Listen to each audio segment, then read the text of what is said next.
அஸ்ஸலாமு அலைக்கும் வரஹ்மத்துல்லாஹி வபரகாத்துஹு. தினமும் ஒரு ஹதீஸ். ஒருவர் அல்லாஹ் தனக்கு வழங்கிய செல்வத்தை நல்ல வழிகளில் செலவு செய்கிறார்.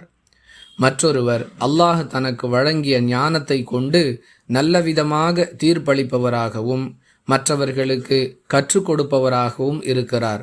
இந்த இரண்டு விஷயங்களை தவிர வேறு எதன் மீதும் பேராசை கொள்ளக்கூடாது என்று அல்லாஹுவின் தூதர் ஸல்லல்லாஹு அலைஹி வஸல்லம் அவர்கள் கூறியதாக அப்துல்லாஹ் இப்னு மஸ்ஊத் ரதியல்லாஹு அன்ஹு அவர்கள் அறிவிக்கிறார்கள்.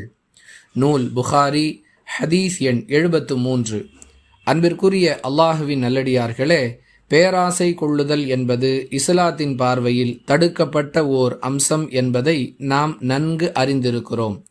அதே நேரத்தில் இரண்டு விஷயங்களில் பேராசை கொள்வதை மார்க்கம் அனுமதித்திருக்கிறது.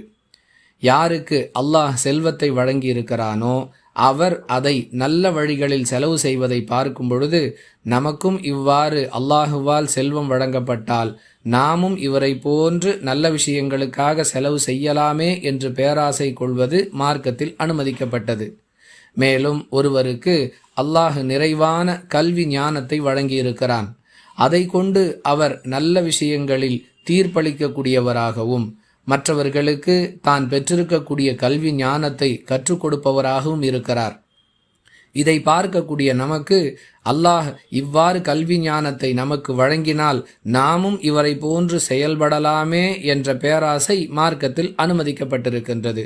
இதை தவிர வேறு எதற்காகவும் பேராசை கொள்ளுவதை இஸ்லாம் அனுமதிக்கவில்லை என்று மிக தெளிவாக ரசூலுல்லாஹி ஸல்லல்லாஹு அலைஹி வஸல்லம் அவர்கள் செய்யக்கூடிய எச்சரிக்கை இந்த ஹதீஸில் இடம்பெற்றிருப்பதை பார்க்கிறோம். புரிந்து நடந்து கொள்வோம்.